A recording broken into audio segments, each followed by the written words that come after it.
il est très difficile d'agir pour le moment sur la campagne. Et c'est pour cela, justement, parce que c'est difficile, que nous avons opté pour le développement rural. Du fait que la majorité de notre population est dans ce secteur. Alors nous pensons, dans notre plan quinquennal, qu'il faut créer des pôles de développement pour créer des villes ou des bourgades dans le monde paysan. Et c'est notre objectif. Nous pensons que nous y parviendrons par la réorganisation des campagnes, envie de créer des pôles, des centres d'intérêt où on pourrait placer l'une de notre industrie, l'un de notre service, pour essayer d'amener l'amélioration des conditions de vie dans les campagnes.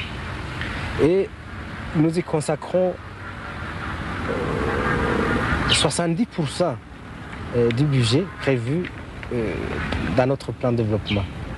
Est-ce qu'il est facile de regrouper dans des villages des paysans qui ont l'habitude de vivre sur leurs collines? C'est très difficile. C'est très difficile et nous pensons que ça doit prendre beaucoup de temps. Nous n'envisageons pas de le faire par contrainte. Nous pensons et nous travaillons déjà par des moyens structurés, des moyens d'intéressement. Naturellement, quand on crée un ouvrage, une entreprise quelque part, il y a automatiquement des gens qui quittent les collines des environs, les rougeaux, comme vous avez vu, pour venir s'installer.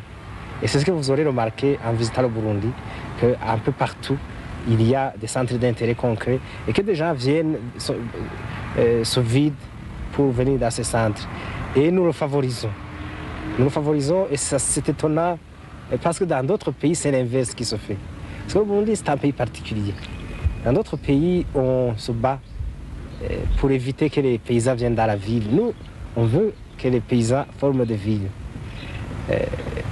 C'est une situation particulière due à des phénomènes compliqués que même les historiens ignorent l'origine. Cette vie autour de la colline, dans des rougeaux très individualisés, tout à fait fermés, tout à fait discrets.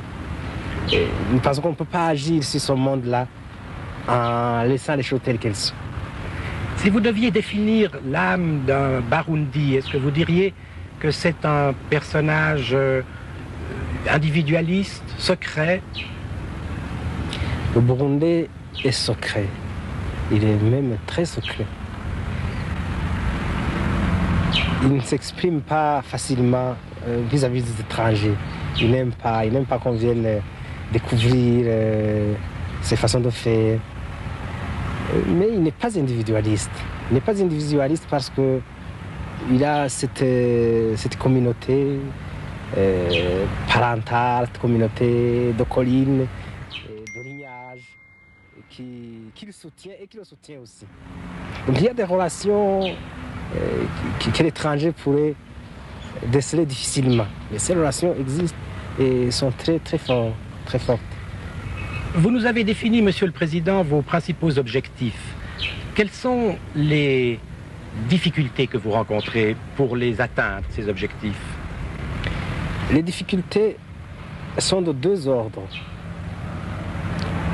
Il y a bien entendu les moyens matériels, il y a les finances qui manquent, les finances manquent partout. Mais ce qui est encore plus difficile sont les cadres. On trace un programme, mais il y manque des gens pour le réaliser. Et nous n'avons pas de cadres formés dans le sens moderne du terme, dans le sens technologique, en organisation moderne, en chef d'entreprise, en gestionnaire compétent. Il nous manque de ces cadres-là et c'est cela la difficulté majeure. Sinon, quand on finance, on peut les chercher là où ils sont, demander de l'aide, demander des financements internationaux, faire de l'épargne. Mais ce qui nous manque le plus sont des cadres. Alors, qu'est-ce que vous attendez le plus de la part des pays qui peuvent coopérer avec vous? De la part des pays qui acceptent de coopérer avec nous, nous attendons à ce qu'ils interviennent dans ce secteur. le secteur de l'éducation, de la formation des cadres sera à deux niveaux. Et